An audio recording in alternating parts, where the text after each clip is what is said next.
Hello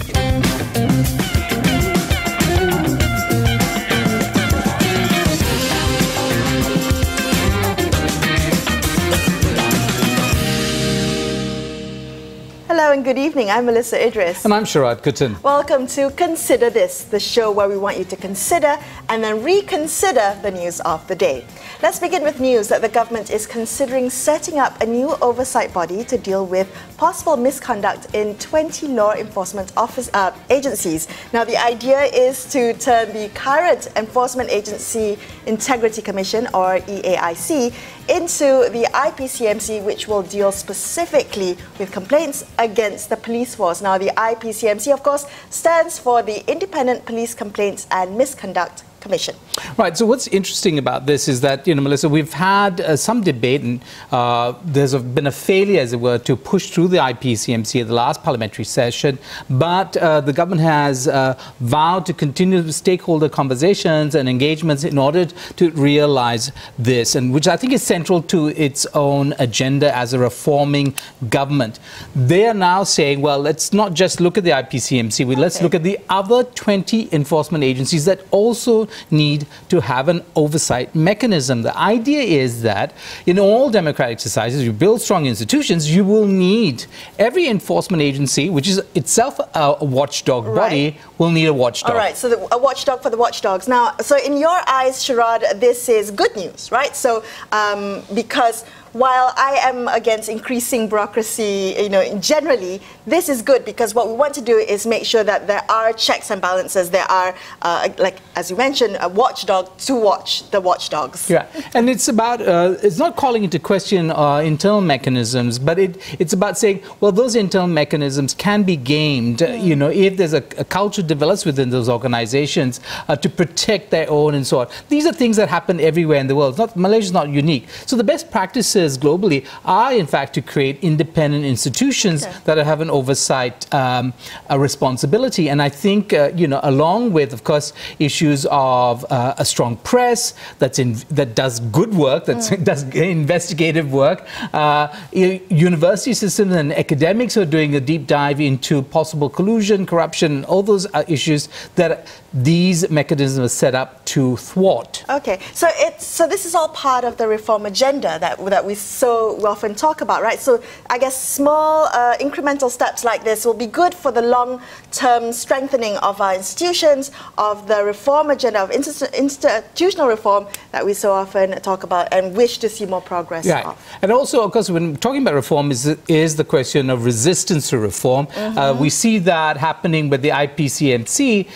The question is, with these other 20 enforcement agencies, will we see the same thing play out? So we wait for the details for each of those 20 enforcement agencies, looking at what kind of setup the government is thinking about, and I think being very mindful about the possibility of resistance. Right, yeah, just using IPCMC as an example. Okay, in other news, we have last Friday, Wisma Putra officially confirming that Malaysia will be reopening the embassy in Pyongyang. This is following the resumption of bilateral ties with North Korea. Of course, recall that the diplomatic row that resulted between Malaysia and North Korea following the assassination of Kim Jong-un's estranged half-brother, Kim Jong-nam, in February of 2017.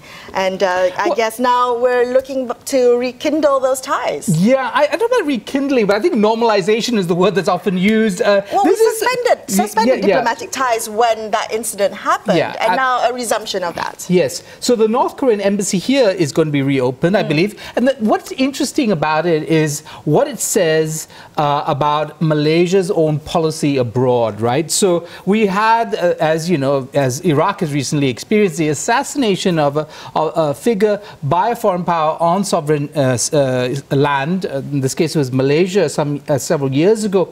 I do think Prashant Parameswaran in The Diplomat makes an argument that this is really part of the way Malaysia sees itself. Now, as a small and middle-income country, wanting a multilateral, rules-governed international system, that's what benefits small and middle-sized nations. nations, right? So getting everybody into the conversation, not isolating North Korea is in fact the end, I think, end game for this strategy. So the idea is to motivate North Korea into having diplomatic relations. We want to be part of that bigger storyline. Also, I think perhaps, as part of Malaysia's foreign policy approach, the idea is maybe Malaysia can help shape some of the regional issues. Maybe Malaysia can play its role in that.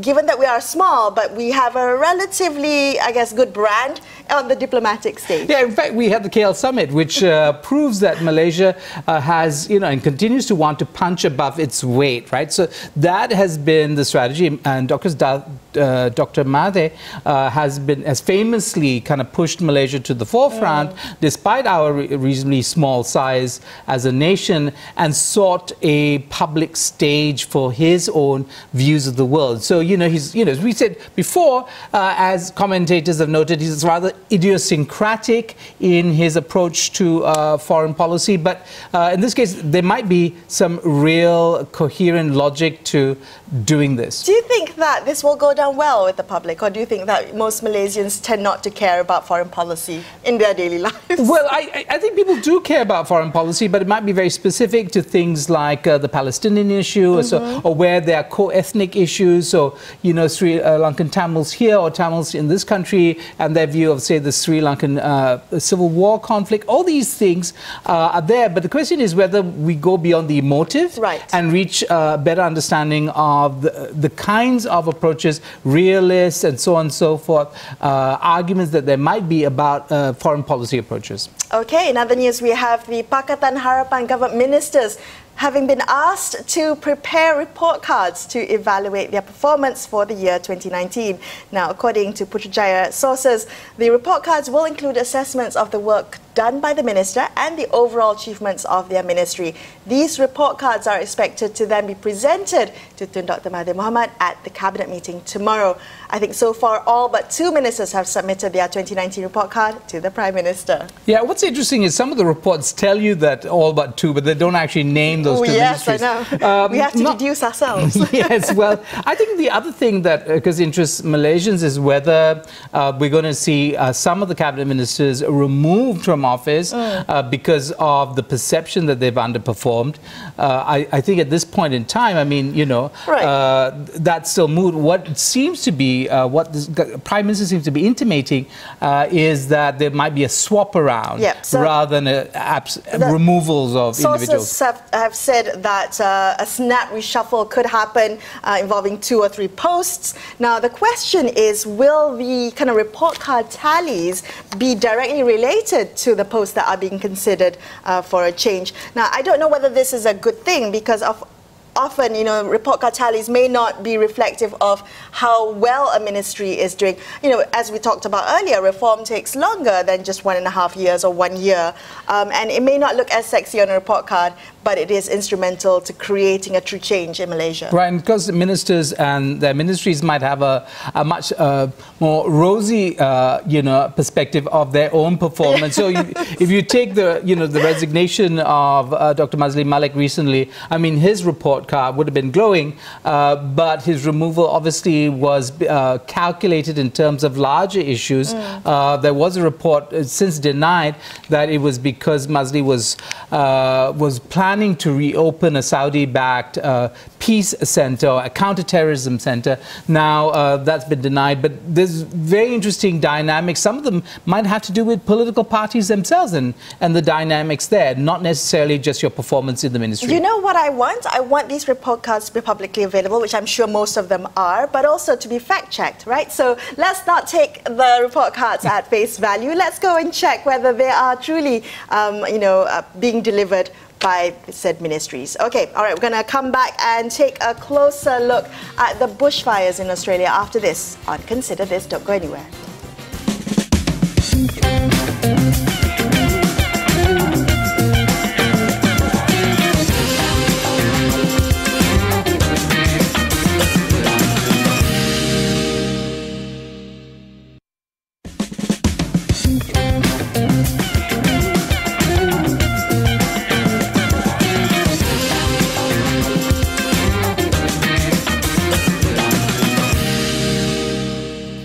back to Consider This. Melisa and Sharaad here with you. Now, Australia's government is sticking firmly to a position that there is no direct link between climate change and the devastating bushfires we've seen recently. Australian Prime Minister Scott Morrison and his Emissions Reduction Minister Angus Taylor have said that Australia does not need to cut carbon emissions more aggressively to limit global warming, even after the bushfire disasters. Now, joining us on the line to discuss this further, we have Kian Wong, Malaysian journalist based in Sydney. He was also a former Parliament correspondent for several Australian newspapers. Thank you for joining us, Kian. Good evening. Now, before we get into the political debate, I'd like you to begin with a look at the facts on the ground that perhaps you'd like Malaysians who are observing from the outside, from a distance, to understand about what's happening right now in Australia. The thing that makes it so unprecedented and scary for Australians as well as Malaysians who live in Australia or anyone else around the world is the fact, the scale of these fires. I mean, we were all very worried about the 2+ million, hectares, acres of the Amazon that went up in flames a few years ago. And now, we have at this stage about 12 million acres that have gone up in flames so far, and so we're talking about 6 times the size of the Amazon fires. It's huge. And the other thing that I think in terms of scale and proportion is that it's estimated that, about half to 2/3 of Australia's annual emissions budget has just gone up in smoke, literally just like that in the past month. So it's massive in scale, and smog levels, for instance, are really high. In Canberra, where I long lived and worked, we, have seen the air quality index, about several times higher than, say, Beijing ever was. And in the past week, Canberra's smog air pollution reading has been rivaling New Delhi to claim the top spot in the world. Ken, tell us a little bit about the surprise factor. Were Australians surprised by the size of this, considering that you've had in Australia a history of dry seasons resulting in fires and such? I mean, what was different this time, and were people caught off guard? I think the government certainly has proven to have been incompetent in this whole process and have been caught off guard.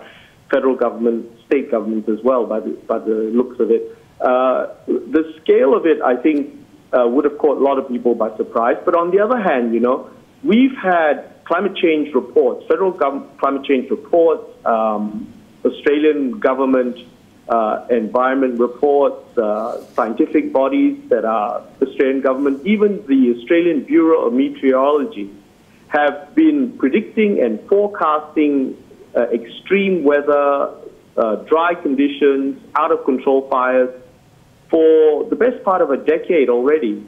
We can go back 10 years at least. We can even go back as recently as about a year ago to the last several months, where the group of national fire chiefs, current recently retired ones, who are all experts in fighting bushfires, were seeking a meeting with the Prime Minister and the federal government 2 or 3 times, and were turned down, warning of such catastrophes to come. And here we are. All right. So, Ken, the government has said that they're not going to be, cutting carbon emissions more aggressively. Now, the question is, can you help us understand both sides of the debate and whether there's support for these kind of remarks? Well, if we were to go with opinion polls, maybe there isn't, both sides of the debate much anymore. I mean, you've got a small rump of climate change denialists. But the majority of Australians have proven, poll after poll, to be very worried about climate change, about the climate emergency. So the question then is the disconnect maybe between the government and the government. And how this has translated to, a slim one-seat majority at the most recent federal elections in May last year.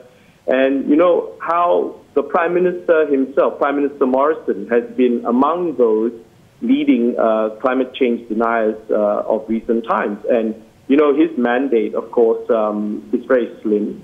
And, it was an election as well, in a way, climate change defined election that was full of fears, whipped up, and many people facing the insecurity of jobs, of inequality, and all of this has arisen from, a flatlining economy, which a lot of people accept needs to transition towards a renewable energies future. Well, and of course, Ken, on that note, yeah. Ken, I have read that the government has used the economy as, I guess, a rationale for not wanting to do more to cut back emissions. So saying that this will hurt Australia's exports of coal and gas. Australia, I understand, overtook Qatar as the world's top exporter of liquefied natural gas. So does the economy rationale, persuade Australians? I think it's rather mixed. I mean, to be fair, I think lots of Australians may not be entirely informed of what proportion of the economy might be reliant on fossil fuel exports. But overall, the question then arises with this sort of climate emergency and catastrophe is that what does it cost not to address climate change? Is it cheaper, for instance, to spend the billions now necessary to address this problem? You've got forecasts now of double-digit drops in agricultural produce, of the economy actually possibly going into recession because of the catastrophic damage and the rebuilding that needs to occur. And what does it do to blow out the budget bottom line? On that note, Kid, help us understand, Scott Morrison chided the federal opposition, the Labour Party, for its plans in terms of moving to a less carbon-dependent future, saying it's uncosted and it's going to cost jobs and so on and forth. What exactly, is anybody putting a number exactly on the length of time it's going to take to recover from these devastating fires that are, in some sense, not petering out yet? Well, nobody really has put a number on that, partly because the fires, there's still fires that are out of control. And I think the worrying one, for instance, the most recent, just one example, is there are now coal seam fires in the big coal mining districts. And coal seam fires, underground, very hard to put out and out of control. I mean, we don't seem to have a very good gauge or control as to the scale of this still.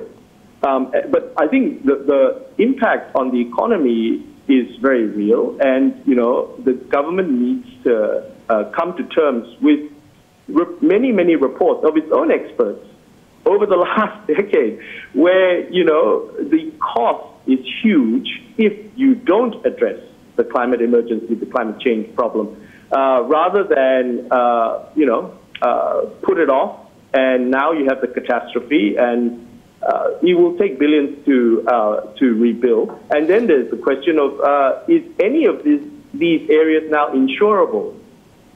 Ken, in the last minute that we have, clearly the human cost, with 25 dead so far, also including firemen. But what about flora and fauna, the devastation to the landscape? What is your sense of what's happened? I think it's terrible. I mean, basically, they've now estimated about 500 million, that's like 500 million, fauna, animals, native animals and livestock have perished in these fires so far. There are native koala populations, for instance, that are now endangered. I don't think they've done an assessment of other native endangered species so far, so that's huge.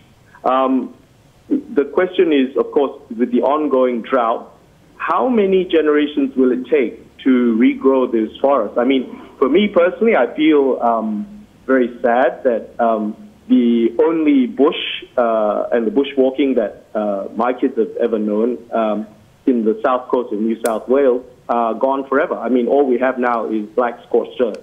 Well, that sounds really tragic, and our hearts go out to all Australians fighting the fires and the impact over there. Thank you so much, Ken, for sharing your insights with us. Unfortunately, that's all the time we have on the show for this episode of Consider This. I'm Melisa Idris, with me, Sharaad Kutan, signing off for tonight. Thank you for watching, and good evening.